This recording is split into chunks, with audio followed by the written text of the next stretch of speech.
সুপ্রিয় দর্শক, আসসালামু আলাইকুম। আপনাদের সবাইকে স্বাগত জানাচ্ছি এখনকার আলোচনায়। আপনাদের সঙ্গে আছি আমি সিরাজুল ইসলাম।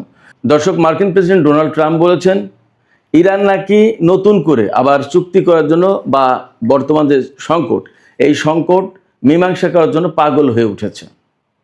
কিন্তু ডোনাল্ড ট্রাম্প দাবি করছেন যে ইরান এরকম হলেও আমরা ঠিক করব, এটা কবে ঠিকঠাক করব বা কবে সেটেল করব। তিনি কেন এই কথা বলছেন? তিনি কি পৃথিবীর মানুষের সাথে মশকরা করছেন? এপাশে ইরানের সর্বোচ্চ নেতার সামরিক উপদেষ্টা, অন্যতম সামরিক উপদেষ্টা সাবেক মেজর জেনারেল রহিম ইয়াহিয়া সাফাবি, তিনি বলেছেন আমেরিকা যদি ইরানের উপরে পরমাণু বোমা ব্যবহার করে তাহলে ইসরায়েল নামক রাষ্ট্রের অস্তিত্ব থাকবে না। এখন আমেরিকার সিদ্ধান্ত নিক তারা ইরানের উপরে পরমাণু বোমা ব্যবহার করবে নাকি করবে না, এটা তাদের ব্যাপার। রহিম সাফাবি কেন তিনি এই কথা বলছেন, এর পেছনের ঘটনাটা কি? সুপ্রিয় দর্শক, এই বিষয়গুলো নিয়েই মূলত আমি এখন আলোচনা করব। এর ভেতরে আরও বেশ কিছু বিষয় থাকবে, যেমন আমেরিকা নিরাপত্তা দিতে চেয়েছে কিন্তু কিছু জাহাজ কোম্পানি আমেরিকার সেই নিরাপত্তা নিতে চায়নি। আবার গত রাতেও আমেরিকা এবং ইরানের ভেতরে ব্যাপক যুদ্ধ হয়েছে, লড়াই হয়েছে, দুই পক্ষ একে অপরের উপর হামলা চালিয়েছে, তাতে ক্ষয়ক্ষতির ব্যাপার আছে। এ সমস্ত সব বিষয় আমি এখনকার আলোচনায় আনবো। আশা করি আপনারা শেষ পর্যন্ত সঙ্গে থাকবেন, আর ভিডিও ভালো লাগলে লাইক কমেন্ট শেয়ার করবেন এবং চ্যানেলটি সাবস্ক্রাইব করে সাথেই থাকবেন। দর্শক, মূল আলোচনায় চলে যাচ্ছি। প্রথম যে বিষয়টা নিয়ে কথা বলতে চাই সেটি হচ্ছে মার্কিন প্রেসিডেন্ট ডোনাল্ড ট্রাম্প। তিনি গতকালকে সামরিক বাহিনীর একটা অনুষ্ঠানে বক্তব্য দিয়েছেন। বাংলাদেশ টাইম গতকাল, আমেরিকা টাইম আজকে, অর্থাৎ বৃহস্পতিবার। তিনি সেখানে বলেছেন বর্তমান সংকট সমাধানের জন্য ইরান পাগল হয়ে গেছে। তারা বারবার আমাকে ফোন করছে, ডোনাল্ড ট্রাম্প দাবি করছে যে তারা বারবার আমাকে ফোন করছে এবং এই সংকটের একটা সমাধান তারা চায়, তার মানে আমেরিকার সাথে চুক্তি করতে চায়। কিন্তু ডোনাল্ড ট্রাম্প আবার দাবি করছেন কিন্তু আমি বলেছি যে হ্যাঁ, সংকট মীমাংসা করা হবে, তবে সেটা কখন করবো সেটা আমরা ঠিক করবো, আমরা সিদ্ধান্ত নেব। তার মানে ইরানকে তিনি পাত্তা দিচ্ছেন না। ব্যাপারটা ঠিক উল্টা। আমি আগে একটা বা দুটো ভিডিওতে সম্ভবত বলেছিলাম যে সে নিতাই ঠাকুর, একাই একা তাস খেলেন, একাই হারেন, একাই জেতেন, একাই ট্রাম্প কার্ড মারেন, ইত্যাদি ইত্যাদি। ডোনাল্ড ট্রাম্পের অবস্থা তাই। তিনি একা একা ইরানের পাগল হয়ে যাওয়া দেখেন চুক্তির জন্য, আবার ইরানকে ধমক দেন, আবার ইরানকে সান্ত্বনা দেন, আবার ইরানকে প্রশংসা করেন, আবার ইরানকে বকাবকি গালিগালাজ করেন, আবার ইরানের বিরুদ্ধে যুদ্ধ করেন, সব একা একাই করেন। তিনি কেন এই কথা বলছেন? তিনি কি পৃথিবীর মানুষের সাথে মশকরা করছেন? তিনি কিন্তু গত কয়েক মাস ধরে ইরানের উপর হামলা চালান, আবার বলেন যুদ্ধবিরতি, শান্তি চুক্তি, আলোচনা, কূটনীতি, সমস্যার সমাধান করব, আবার ইরানের উপর হামলা চালান।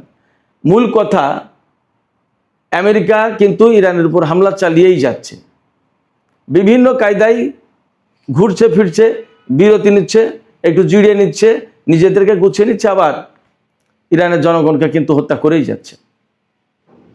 এই সংকটের সমাধান কোথায় এবং কি করা উচিত?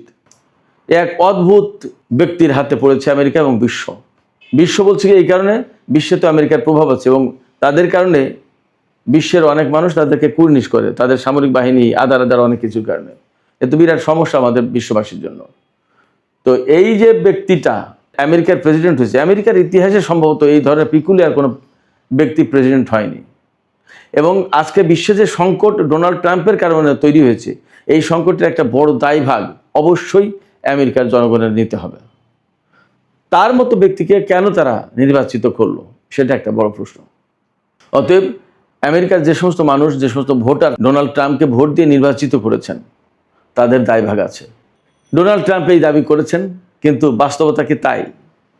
বাস্তবতা হয়েছে ইরানের পক্ষ থেকে পরিষ্কার করে বলা হয়েছে যে তিনি শুধুমাত্র মিথ্যা কথা বলছেন, আমেরিকার সাথে এই ধরনের কোনো আলোচনা নেই, বরং ইরানের সব স্তর থেকে, ইরানের প্রেসিডেন্ট, প্রধান বিচারপতি, সংসদের স্পিকার, মন্ত্রী পরিষদের লোকজন, আরও যত জায়গা থেকে কথা বলার বিষয় আছে বা কথা বলছে, তার সব জায়গা থেকে বলা হচ্ছে আমেরিকা যেহেতু ইসলামাবাদ সমঝোতা স্মারককে সম্মান করেনি, লঙ্ঘন করেছে, অতএব ইরানের পক্ষ থেকে এটা মানার আর কোনো, অনুসরণ করার কোনো প্রয়োজন নেই, এটা বাদ, একদম চূড়ান্ত ঘোষণা।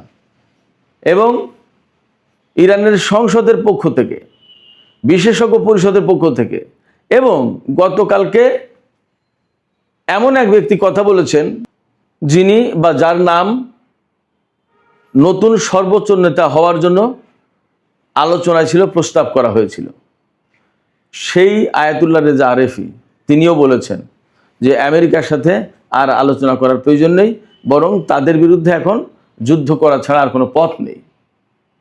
আর আমি তো সবসময় বলি যে ইরান, ইসরায়েল এবং আমেরিকার মধ্যে যে আদর্শগত দ্বন্দ্ব, এটা তো শুধুমাত্র সামরিক দ্বন্দ্ব বা রাজনৈতিক দ্বন্দ্ব তা না, স্বার্থের দ্বন্দ্ব তা না, এটা আদর্শগত দ্বন্দ্ব। এই আদর্শগত দ্বন্দ্ব এর মীমাংসা তো এইভাবে ডিপ্লোম্যাটিক ওয়েতে আলোচনার মাধ্যমে হবে না। এর চূড়ান্ত মীমাংসা অবধারিতভাবে সামরিক উপায় হবে। তা সে ইরান হারুক আর ইরান জিতুক, আমেরিকা হারুক আর আমেরিকা জিতুক, যাই হোক না কেন, সামরিক সংঘাত চূড়ান্ত একটা সামরিক সংঘাত হওয়ার কথা। আমরা প্রত্যাশা করি এমন না হোক, কিন্তু পরিস্থিতি যা, তাতে এর বাইরে যাওয়ার কোনো সুযোগ আসলে নেই। তো এই পরিস্থিতিতে ডোনাল্ড ট্রাম্প যা বলছেন তা আসলে মোটেই বাস্তবতার সাথে মিলছে না। ডোনাল্ড ট্রাম্প বলছেন যে চলমান সংকট মীমাংসা করার জন্য ইরান পাগল হয়ে গেছে এবং তারা বারবার আমাকে ফোন করছে, কিন্তু আমি বলছি সেটা আমরা পরে দেখব। কিন্তু বাস্তবতা হচ্ছে ইরান ওই আলোচনার দিকে আর যেতেই চায় না। আগের বারই তো আমরা সবাই জানি, বিশ্ববাসী, ইরানের মন্ত্রী মিনিস্টার কর্মকর্তারা তারা তো কেউ আমেরিকার সাথে আলোচনার টেবিলে বসতে চায়নি।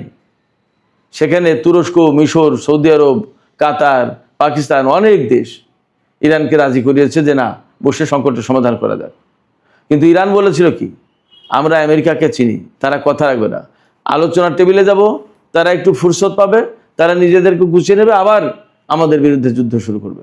এই যে ইসলামাবাদ যে সমঝোতা স্মারক, তার 1 নম্বর কথা ছিল কি, ইরান এবং লেবানন সহ মধ্যপ্রাচ্যের সব ফ্রন্টে যুদ্ধ বন্ধ করতে হবে স্থায়ীভাবে, এবং সেইটা মেনে নিয়েছে। মেনে নিয়ে সেই সমঝোতা স্মারকে সই করেছে। তার কয়েকদিন যেতে পারলো না, অমনি আমেরিকা হামলা চালালো। অতএব আমেরিকার সাথে চুক্তি করে, বিশেষ করে ডোনাল্ড ট্রাম্পের সাথে ইরান যে কিছু করতে পারবে না, এটা ইরানের কর্মকর্তারা খুব পরিষ্কার বুঝে গেছে। এবং তারা জানে আমেরিকা শুধুমাত্র, ডোনাল্ড ট্রাম্প শুধুমাত্র বা তার প্রশাসনের লোকজন শুধুমাত্র এই কারণে চুক্তির কথা বলে, আপাতত পরিস্থিতি সামাল দেয়া, যখন একটু জুত হয়ে যাবে, সুবিধা পাবে, অমনি আবার তারা শুরু করবে। ডোনাল্ড ট্রাম্প এক সময় এক কথা বলেন, এবং এই যে মীমাংসার কথা যখন বলছেন, তার আগে, তার আড়ালে কিন্তু তিনি পরমাণু হামলার হুমকি দিয়েছেন ইরানের উপরে। এবং তার প্রেক্ষাপটে ইরানের সর্বোচ্চ নেতার সামরিক উপদেষ্টা মেজর জেনারেল ইয়াহিয়া রহিম সাফাবি তিনি বলছেন যে আমেরিকা ইরানের উপরে পরমাণু হামলা চালাবে কি চালাবে না, সেটা তাদেরকে ঠিক করতে হবে।